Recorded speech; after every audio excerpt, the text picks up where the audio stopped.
Hey everyone, it's David here. So I just grabbed this house and I went ahead and decided to hang on to it. So this was brought to me by a wholesaler. It is a subject to, meaning I took over payments. I went ahead and put this in a land trust. A land trust will protect me and it'll protect the buyer. I don't own the house. The land trust owns the house. I am trustee, so I'm over the trust and my corporation is the beneficiary of the trust. That puts a lot of liability off of me, but it's great because I do technically own this house and it will become my first rental that I've had in quite some time. I'm going to talk about surplus funds. I'm still really big on surplus funds. Obviously, I do surplus funds. Here's the thing I'd like you to know is on surplus funds, I just got paid $5,000 this week so far, and more on Wednesday of this week on an actual check I got. I do have some other checks I'm waiting for in the mailbox. I have probably about $20,000 of contracts I'm getting out. It's a business that pays and you're not putting in tens of thousands. So this one, I had to pay a wholesaler his fee. And when he first brought me the house, he came to me and said, hey, I'd like you to go ahead and buy this house. And I said, it's a well-known wholesaler. And I said, if and only if I have first rights of refusal. And he said, well, I'm ready to buy other people. I said, put me in first and I will let you know. Well, we didn't agree on price, which was okay. I had first rights of refusal. He sold it for that price. And I'm like, okay, if you say so. I knew he'd come back. So then, of course, the person was offering him the same price as me. So when he called me and he said, well, they're offering me the same price. I said, well, you could deal with someone who's jerking you around. They've overbid you, knowing that they were going to outbid me. And now they're saying, give me the property. Or either they perform or you let me have it at the price I've told you all along. And if you want to do business with me in the future, you better really consider, like, are you treating me fairly on this deal?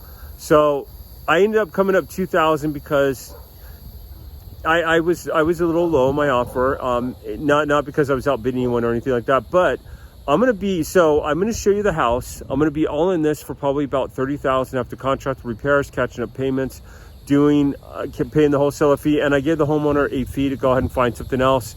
I paid him a nice little finder's fee. The after repair value of this house is probably about $165,000. I'm going to be in it for about 30, and the loan is roughly about 90,000 on the house. So literally I have about a $45,000 equity cushion in the house by buying it. On top of that, I do want to grab this. So the rental payments are the taxes and insurance are, and principal payments are $800 a month, and I have offers in at $1,800 right now to rent this out a month. So I'll be making about $1,000 a month on income. It'll take me 30 months if I keep that before I recoup my original investment back in this property. What I'd like to do is keep it long term, pay an extra $50 a month, pay it off. It has 22 years left on the loan. I'd like to pay it off in about maybe somewhere between 10 to 15 years and just have this as pure income. I mean, $1,800 now, figure 10, 15 years, I'm bringing in $2,500 a month on this. It would add on to my retirement. It would be very nice to just be able to have this as a positive cash flow and an investment. So that's what I'm hoping to be able to do. Again, you never know what's going to happen, what financially market may fall. There may be no rentals. Their taxes may get too high. I may need it for something. You never know. Most of my houses have been a flip. This one I'm doing, so we did a subject to. I did go through a local law firm. I did put the property in a land trust. With the land trust, like I talked about, the land trust will protect me as the buyer because and I talk about this again in the video, so I apologize if I'm being repetitive here. It'll protect me as a buyer, and it will protect my assets. So if something ever happened on the house, I don't own the house, the trust owns the house. Now I'm trustee and I have full control of the house and I can do what I want with the house, but I am only the trustee. I don't actually own the house. And I have a beneficiary, which is one of my corporations, that does this. And I'm hoping to grab a few more of these as we go on, not only for me, but eventually for my kids as well. It's good to be involved in. Now, if you have not done flipping yet and you're looking into getting into flipping, but you don't have the money, get involved in surplus funds. Like literally click my free training on my link. And I don't mean to be, I'm going to take you through the house right now, but I just got a $5,000 check. I have roughly $15,000 to $20,000 of contracts that are going out. I have 2 or 3 more checks that I'm getting this week. I'm probably bringing in anywhere from $3,000 to $8,000 a week on average right now in deals and contracts, and it's far worth the business. So get involved in surplus funds. I mean, like the $5,000, it cost me $100 for a notary, and I literally very little for my time. So I'm just saying that just to show you guys how to make money, because On this house, I had to do 3 payments, which was about $2,400. Then I had to make the next payment, which was another $800. So I'm in it for $3,200 with the payments. I had to pay the owner a walking fee, which was roughly about $10,000. And I think I gave the wholesaler a $7,000 fee. I forget what I gave him. It's something in that vicinity. And then I had a couple other fees with the land trust that I had the law firm set up. I wanted to set up by a law firm, so I do have fees that I had to digest with this property, which I did. Went ahead and digested those and paid it. So doing a property like this isn't always financially, yes, surplus funds are bringing in the funds for me to be able to do stuff like this right now. But if you don't have the funds, because everyone always wants to flip a property, like that's the number one thing I hear in the program. But I have a gal in the program right now. She's making probably about anywhere from $150,000 to $200,000 a year. I have another guy in the program who does about $300,000 to $400,000 a year. I have another girl in the program. She's making $146,000 this last year.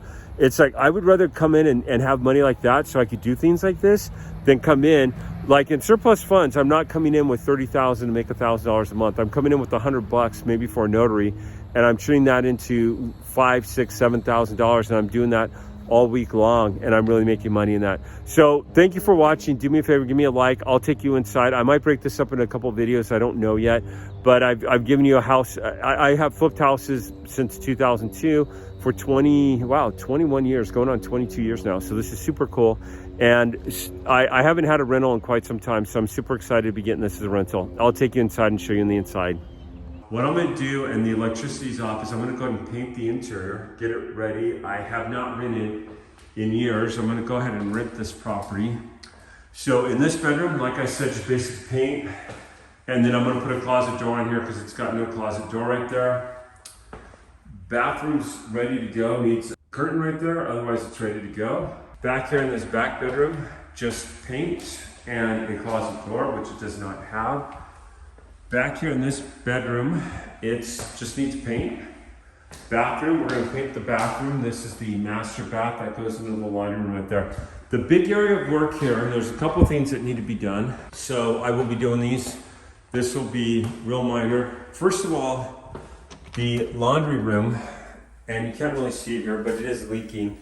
Need to have that fixed. It's leaked into the drywall right there. So we'll cut that sheetrock out, match it up, and paint it.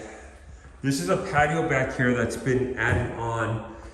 You have water coming in through the windows and through the base of the property. We're gonna clear that. We're just gonna knock this room out. The electrical, when the electrical in here is on, it gets real dim in the house. It wasn't done. So this will be an exterior window right here for the kitchen. And then this will be the exterior of the house.